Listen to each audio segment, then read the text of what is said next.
साडेसातीसह अशुभ ग्रहस्थिती केवळ दूर करा मनातील भीती. शनिदेवांच्या साडेसातीचा तुम्हाला पहिला टप्पा सुरू आहे, कारण शनिदेव तुमच्या व्ययस्थानात विराजमान आहे. साडेसाती सुरू झाल्यापासून अनेकांना संघर्षांना तुम्ही तोंड देत आहात. आता संघर्ष आला म्हणून तुम्हाला त्रास होतो, तुम्ही नाराज होतात, परंतु संघर्ष करायचं थांबवत नाही. तुमचे परिश्रम सुरू असतात. वाईटातल्या वाईट परिस्थितीत आनंद कसा निर्माण करता येईल या दृष्टीने तुम्ही सतत विचार करत असतात. या सर्व बाबींचा विचार केला असता मीन राशीला 29 मार्च 2025 रोजी साडेसातीचा दुसरा टप्पा सुरू होईल. नमस्कार, मी ॲस्ट्रोगुरू डॉक्टर ज्योती जोशी सर्व ज्योतिषप्रेमी व अभ्यासकांचं मनपूर्वक स्वागत करते. ज्योतिषप्रेमींच्या विशेष मागणीवरून आपण 2025 ते 2030 या 6 वर्षांचं राशी भविष्य समजून घेत आहोत. त्यामध्ये आज आपण मीन राशीसाठी 2025 ते 2030 पर्यंतचा काळ कसा राहील हे सविस्तरपणे समजून घेणार आहोत. या काळातील काही विशेष ग्रहस्थिती आणि त्यांचा तुमच्यावर होणारा परिणाम शास्त्रशुद्ध पद्धतीने चर्चा करणार आहोत. तसंच शेवटी मी तुम्हाला या काळात करावयाचे काही विशेष उपाय देखील सांगणार आहे, म्हणून आजच्या भागाला शेवटपर्यंत बघायला विसरू नका. ही शास्त्रीय माहिती तुम्हाला आवडल्यास व्हिडिओला लाईक, शेअर, सबस्क्राईब नक्की करा, जेणेकरून इतरांपर्यंत ती पोहोचू शकेल.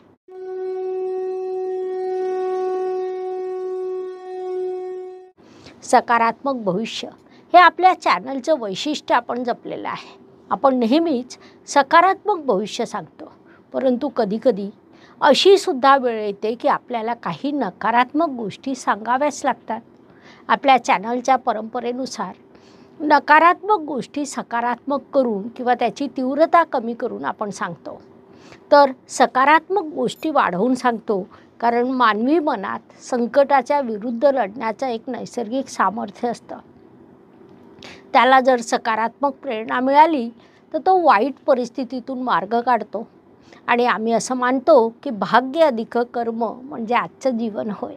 अर्थात भाग्यात जे लिहिलेलं आहे ते होईलच, परंतु कर्माने देखील मोठा प्रभाव पडत असतो.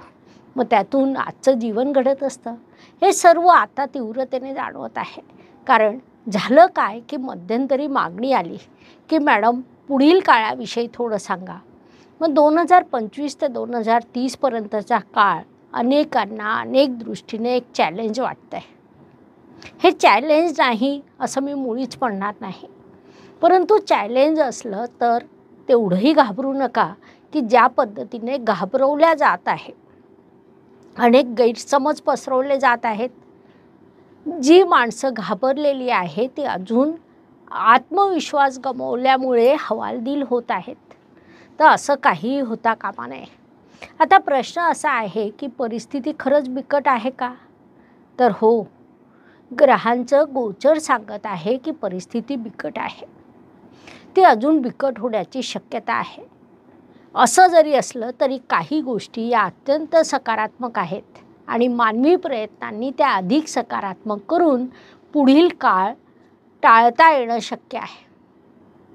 आता कठीण काळ म्हणजे नेमका कोणता काळ? तर 2025 ते 2032 या काळाचं साधर्म्य कोणत्या काळाशी येतं आहे? तर या काळाचं साधर्म्य पहिल्या महायुद्धाशी येतं आहे, दुसऱ्या महायुद्धाशी येतं आहे, किंबहुना महाभारत काळात जे युद्ध झालं त्या काळाशी देखील येतं आहे. आता जेव्हा आपण 5 वर्षाचा 6 वर्षाचा विचार करतोय तर आपल्याला शनिदेवांपासून सुरुवात करावी लागेल. मग इथे 4 मोठे ग्रह महत्त्वाचे ठरतात. त्यातील पहिले म्हणजे शनिदेव, जे 2.5 वर्षात राशी परिवर्तन करतात. राहू केतू की जे 1.5 वर्षात राशी परिवर्तन करतात. आणि त्यानंतर गुरुदेव की जे साधारणपणे 12-13 महिन्यात राशी परिवर्तन करतात. म्हणजे दीर्घकालीन फलकथन करीत असताना आपल्याला 4 ग्रहांचा थोडा अधिक अभ्यास करावा लागतो. त्यात टप्प्याटप्प्याने विशेष ग्रहस्थितीचा देखील विचार करतो. या पद्धतीने आपण 2030 पर्यंतच्या काळाचा अभ्यास करणार आहोत. तर आत्मविश्वास आणि दृढनिश्चय या 2 गोष्टीच्या बळावर मनुष्य कोणतंही शिखर सर करू शकतो. मीन रास ही गुरुदेवांची जलतत्वाची रास आहे. मागील काही काळात तुम्ही सातत्याने वेगवेगळ्या प्रकारचे त्रास सहन केले आहेत. राशीत आलेल्या राहूने तुमच्या नात्यातील लोकांना, जवळच्या लोकांना तुमच्यापासून दूर लोटलं. राहूची कार्यपद्धती ही विघटन करणारी असते. तसंच तो तुमचे राशीस्वामी गुरुदेवांचा शत्रुग्रह देखील आहे. असा ग्रह राशीत आल्यामुळे त्याचा तुम्हाला बऱ्यापैकी त्रास झालेला आहे. आता लवकरच म्हणजे 2025मध्ये राहू ग्रह राशी परिवर्तन करून तुमच्या व्ययस्थानात जाणार आहे. त्याच्या आधी म्हणजे 29 मार्च 2025 रोजी शनिदेव तुमच्या राशीत येणार आहेत. आपण जेव्हा जेव्हा दीर्घकालीन राशी भविष्याचा विचार करतो तेव्हा 4 ग्रह महत्त्वाचे ठरतात. ते म्हणजे शनी, राहू, केतू आणि गुरु होय. त्यानुसार सुरुवातीला आपण शनी, राहू, केतू यांचा होणारा प्रभाव समजून घेऊ आणि शेवटी सगळ्यात महत्त्वाचे असलेले तुमचे राशीस्वामी गुरुदेवांच्या प्रभावाचा अभ्यास करू. त्यांचं गोचर नेहमीच तुमच्यासाठी महत्त्वपूर्ण असतं, म्हणून त्यांचा आपण सविस्तर अभ्यास करू. तर सर्वप्रथम शनिदेवांचा विचार केला असता आता तुम्हाला 7.5चा पहिला टप्पा सुरू आहे. कारण शनिदेव व्ययस्थानात विराजमान आहे. 7.5 सुरू झाल्यापासून अनेक संघर्षांना तुम्ही तोंड देतच आहात. आता संघर्ष आला म्हणून तुम्हाला त्रास होतो. तुम्ही नाराज होतात, परंतु संघर्ष करायचं थांबवत नाही. तुमचे परिश्रम सुरू असतात. वाईटातल्या वाईट परिस्थितीत आनंद कसा निर्माण करता येईल या दृष्टीने तुम्ही सतत विचार करत असतात. या सर्व बाबींचा विचार केला असता मीन राशीला 29 मार्च 2025 रोजी 7.5चा दुसरा टप्पा सुरू होईल. महत्त्वपूर्ण बाब म्हणजे शनिदेव तुमच्या राशीत येतील तेव्हा राहू ग्रह देखील तिथेच उपस्थित असेल. शनी आणि राहू हे दोन्ही तुमच्या राशी स्वामीचे शत्रुग्रह आहेत. ते दोन्ही एकाच वेळी राशीत आल्यामुळे त्याचा त्रास तुम्हाला तीव्रतेने होणार आहे. 29 मार्च 2025 ते 18 मे 2025 या काळात तुम्हाला आपलं आरोग्य जपावं लागेल. स्वतःसह कुटुंबाची योग्य ती काळजी घ्यावी लागेल आणि मन शांत ठेवावं लागेल. खरं सांगायचं तर येणारा काळ बघता तुम्ही आत्तापासूनच योग, प्राणायाम, ध्यानधारणा या गोष्टींची सुरुवात करायला हवी. कारण विशेषतः हे 2 महिने तुमच्यासाठी बऱ्यापैकी संघर्षाचे दिसत आहे. त्यानंतर 18 मे 2025 रोजी राहू ग्रह राशी परिवर्तन करून तुमच्या व्ययस्थानात जाईल. तेथून प्रश्नाची तीव्रता थोडी सौम्य होईल, ज्यामुळे त्याचा सकारात्मक प्रभाव तुम्हाला प्राप्त होईल. 18 मे 2025 पासून तर 5 डिसेंबर 2026 या काळात राहू ग्रह तुमच्या व्ययस्थानात विराजमान असेल. त्यानंतर तो पुन्हा राशी परिवर्तन करून तुमच्या लाभस्थानात जाईल. ज्योतिष नियमानुसार लाभस्थानातील राहू शुभ फळ द्यायला बाध्य असतो. त्यामुळे तेथील राहू तुमच्यासाठी थोडी सकारात्मकता नक्कीच निर्माण करेल. याच काळात जेव्हा आपण शनिदेवाचं गोचर पाहतो तर ते तुमच्या राशीत आलेले असतील. 7.5चा दुसरा टप्पा सुरू झालेला असेल. या दुसऱ्या टप्प्याच्या सुरुवातीला थोड्या अधिक संघर्षाचा सामना तुम्हाला करावा लागेल. कारण त्यावेळी राहू ग्रह देखील तुमच्या व्ययस्थानात असेल. 3 जून 27 रोजी शनिदेव राशी परिवर्तन करून तुमच्या धनस्थानात म्हणजे मेष राशीत प्रवेश करतील. तेथून 17 एप्रिल 2030 पर्यंत तुमच्यासाठी 7.5 सुरू राहील. त्यानंतर शनिदेव वृषभ राशीत जातील आणि 7.5सह संघर्षाचा खूप मोठा टप्पा संपणार आहे. शनी, राहू, केतू यांचा हा गोचरचा प्रवास सुरू असताना मीन राशीसाठी एक वेगळा प्रश्न देखील निर्माण होणार आहे. कारण तुमचे राशीस्वामी गुरुदेव याच काळात अतिचार गतीने प्रवास करणार आहेत. म्हणजे गुरुदेव सहसा एका राशीत 13 महिने विराजमान असतात. सर्व ग्रहांमध्ये गुरुदेवांना सर्वाधिक शुभ मानलं जातं. ते सगळ्यांचे संरक्षक आहे. मनुष्य जीवनातील अनेक महत्त्वपूर्ण गोष्टींचं कारकत्व गुरुदेवांकडे आहे. आपण अष्टक वर्ग जेव्हा पाहतो तेव्हा त्यातही सर्वात जास्त बिंदू देणारा शुभ ग्रह म्हणजे तुमचे राशीस्वामी गुरुदेव होय. गुरुदेव हे संततीचे कारक आहेत, शिक्षणाचे कारक आहे, वैवाहिक सौख्याचे कारक आहे, भाग्याचे कारक आहे. अनेक बाबी या गुरुदेवांच्या अखत्यारीत येतात. शांततापूर्ण व योग्य मार्गाने पैसा कमवणं, कुटुंबाचा निर्वाह करणं या गोष्टी देखील गुरुदेवांच्या अखत्यारीत येतात. त्यामुळे गुरु हे महत्त्वपूर्ण ठरतात. त्यातही तुमच्यासाठी ते अधिक महत्त्वपूर्ण ठरतात, कारण ते तुमचे राशीस्वामी आहेत. अशातच जर तुम्हाला गुरुची महादशा सुरू असेल, अंतर्दशा सुरू असेल, तर गुरुचं महत्त्व इथे अजून जास्त वाढत असतं. तुम्हाला तुमचं भविष्य स्वतःच बघायचं आहे का? काय असेल तुमचा मूलांक, भाग्यांक, मित्रांक, शुभ वर्ष, शुभ दिवस, शुभ ग्रह, अशुभ ग्रह, मित्र राशी, मित्र लग्न, शुभरत्न, भाग्यरत्न, अनुकूल देवता, शुभ धातू, शुभ रंग आणि शुभ दिशा. होय, हे सर्व तुम्ही बघू शकता, समजून घेऊ शकता. एका दिवसाच्या कार्यशाळेत फी आहे फक्त 500 रुपये. फी भरून डिस्क्रिप्शन बॉक्समध्ये असलेलं गुगल फॉर्म भरा. आपण आपलं नाव, जन्मतारीख, जन्मवेळ आणि जन्मठिकाण आम्हाला कळवा. आम्ही आपल्याला आपली कुंडली ऑनलाईन पाठवू. आपली लग्न कुंडली, राशी कुंडली, नवमांश कुंडली, जनरल प्रिडिक्शन आणि हो, वार्षिक प्रिडिक्शन हे सर्व त्यात समाविष्ट असेल. कार्यशाळेत स्वतःचं भविष्य स्वतःच पहा. जन्माला आलेल्या प्रत्येक व्यक्तीला ध्येय साध्य करण्यासाठी कोणत्या ना कोणत्या अडचणी आणि संघर्षाला सामोरं जावं लागतं. त्यामुळे प्रत्येकाला वाटतं आपण एकदा आपली जन्मकुंडली तपासून पाहिली पाहिजे. खरं आहे, आपण योग्य विचार करीत आहात. त्यासाठी आम्ही आपल्याला नक्की मदत करू. त्यासाठी आपल्याला कोणत्याही ज्योतिषाकडे जाऊन आपली पत्रिका तपासण्याची गरज नाही. भविष्य कसं पाहायचं हे आम्ही आपल्याला ऑनलाईन कार्यशाळेत शिकवणार आहोत. धन्यवाद. शुभम भवतु. जय ज्योतिष. आता सांगायचा महत्त्वाचा मुद्दा म्हणजे येणाऱ्या काळात गुरुदेवांची अतिचार गती सुरू होणार आहे. म्हणजे 14 मे 2025 रोजी जेव्हा गुरुदेव राशी परिवर्तन करून मिथुन राशीत प्रवेश करतील, तेव्हा एरवी ते 13 महिने एका राशीत राहतात. मात्र तेव्हा ते केवळ 5 महिन्यात अतिचार गतीने राशी परिवर्तन करून कर्क राशीत प्रवेश करतील. तिथे ते उच्चीचे देखील होणार आहे. आता गुरुदेव उच्चीचं होणं ही निश्चितच शुभ बाब आहे. मात्र जेव्हा गुरु 13 महिन्याचं काम 5 महिन्यात करतो, तेव्हा ते घाईघाईने केलेल्या कार्य असल्यामुळे त्याची शुभ फळं आपल्यापर्यंत संपूर्ण पोहोचत नाही. अतिचार गती आणि नंतर वक्री गती असा जो गुरुदेवांचा प्रवास सुरू होणार आहे, तो सर्वच राशींसाठी बऱ्यापैकी त्रासदायक ठरणार आहे. आपण जेव्हा इतिहासात डोकावून पाहतो, तर महाभारताचं युद्ध जेव्हा घडलं त्या काळाच्या आधी गुरुदेव अतिचार गतीने प्रवास करीत होते. त्यानंतर दुसऱ्या जागतिक महायुद्धाच्या वेळी देखील गुरुदेव अतिचार गतीने प्रवास करीत होते.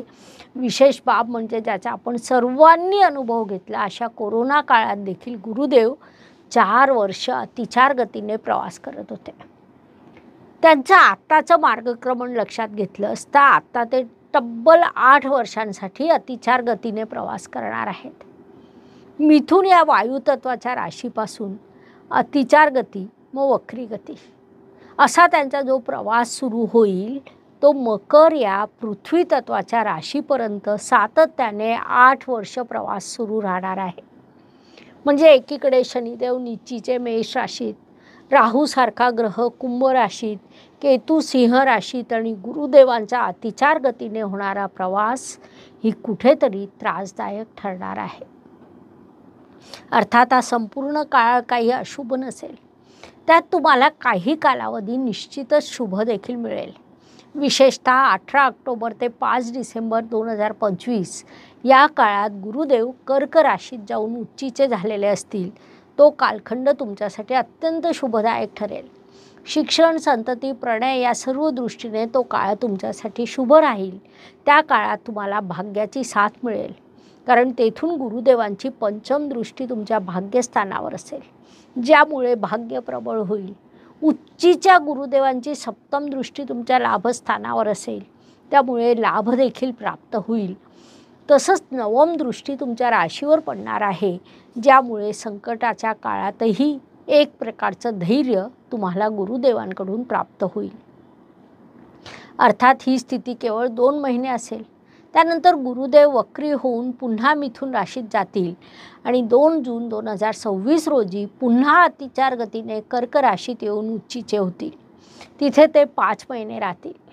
म्हणजे 31 ऑक्टोबर 2026पर्यंत राहतील आणि त्यानंतर अतिचार गतीने सिंह राशीत जातील. असा जो त्यांचा प्रवास होणार आहे तो कुठेतरी प्रत्येक राशीला त्रासदायक ठरणार आहे.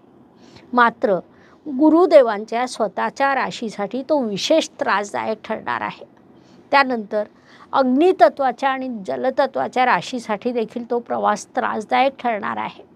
त्या तुलनेत वायुतत्वाच्या किंवा पृथ्वी तत्वाच्या राशीसाठी गुरुदेवांचा प्रवास हा कमी त्रासदायक असला तरी थोडाफार त्रास त्यांना होणारच आहे.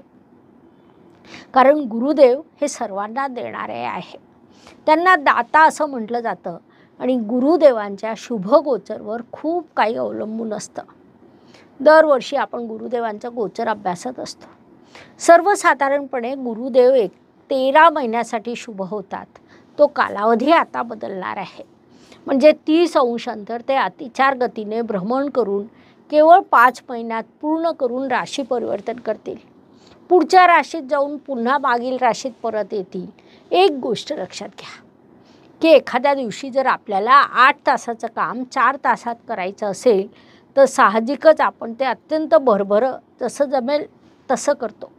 त्याला पाट्या टाकणं असं एक मराठीत शब्द आहे.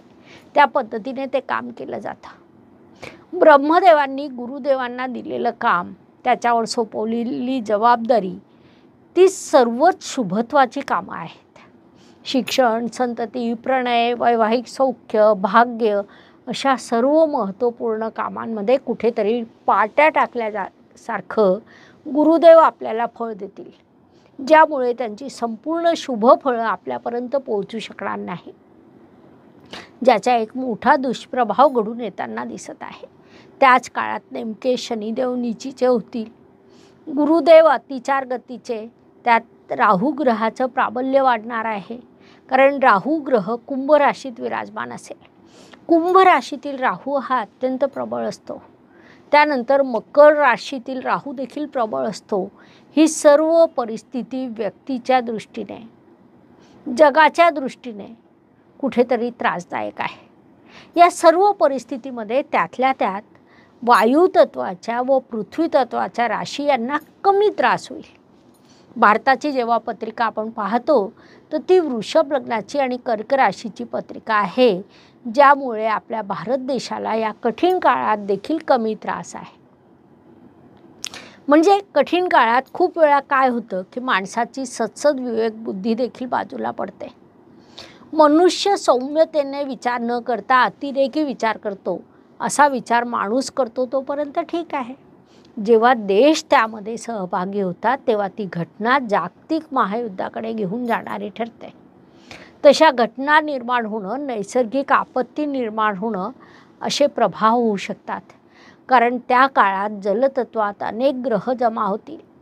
विशेषतः तुमच्या राशीमध्ये ग्रहण देखील होणार आहे. सर्व ग्रह जमा होतील. राहू आणि शनीसारखे पापग्रह तिथे असतील. एकाच वेळी राहू, शनी, चंद्र, सूर्य, बुध, शुक्र असे सर्व ग्रह जेव्हा तुमच्या राशीत जमा होत आहे तेव्हा त्यांचा अत्यंत नकारात्मक प्रभाव पडणार आहे. नेमकं तेव्हा ग्रहण देखील होणार आहे. तुमची रास ही निसर्ग कुंडलीच्या व्ययस्थानात येणारी रास असल्यामुळे, त्या राशीत हे ग्रहण होत असल्यामुळे, त्याच राशीत सर्व ग्रह एकत्रित होत असल्यामुळे त्याचा एक प्रचंड नकारात्मक प्रभाव पडणार आहे. या सर्वात गुरु ग्रह वृषभ राशीत आणि नंतर मिथुन राशीत जाणार आहे. मात्र त्यांचं गोचर हे बिघडलेलं असल्यामुळे त्यांच्यापासून फारसे शुभफळं प्राप्त होणार नाही. विशेष बाब म्हणजे या मधल्या कालखंडात मंगळ ग्रहाचं गोचर देखील नेहमीपेक्षा वेगळं असणार आहे. एरवी मंगळ ग्रह एका राशीत 1.5 महिना असतो.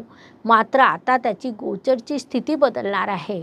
म्हणजे ऑक्टोबर 24 पासून तर जून 25 पर्यंत तो कर्क राशीत नीचीचा असणार आहे.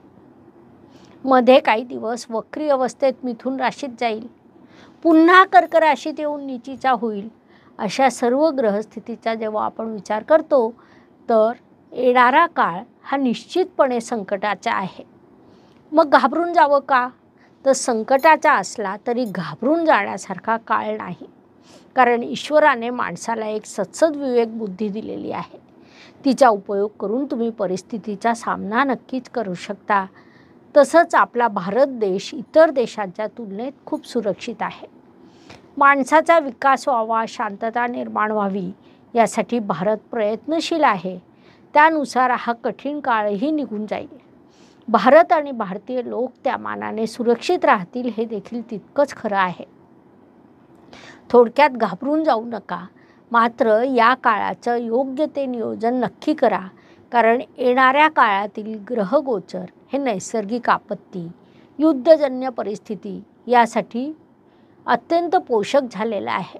अशा काळात स्वतःची, आपल्या कुटुंबाची सुरक्षा करणं गरजेचं आहे.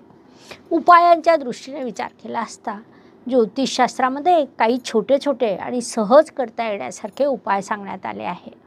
उपाय जरी छोटे असले तरी प्रभाव मोठा असतो. त्यानुसार 2025 ते 2030 या काळाचा विचार केला असता गुरुदेव खऱ्या अर्थाने संरक्षक आहेत.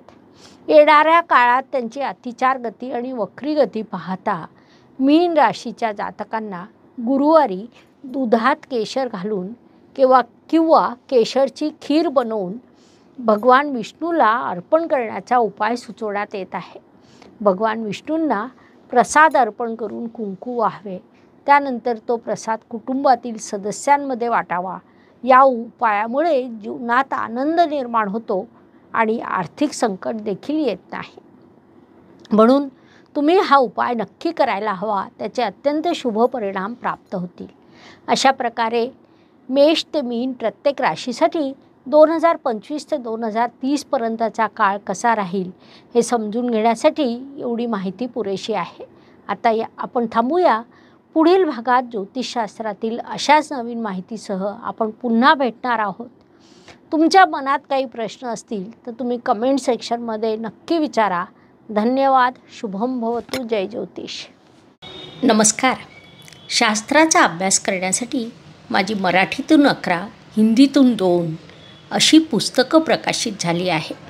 विशेष बाब म्हणजे मी स्वतः संशोधित केलेली ज्योती जोशी पद्धती अर्थात जे पद्धती या विषयावर स्वतंत्र ग्रंथ उपलब्ध आहे.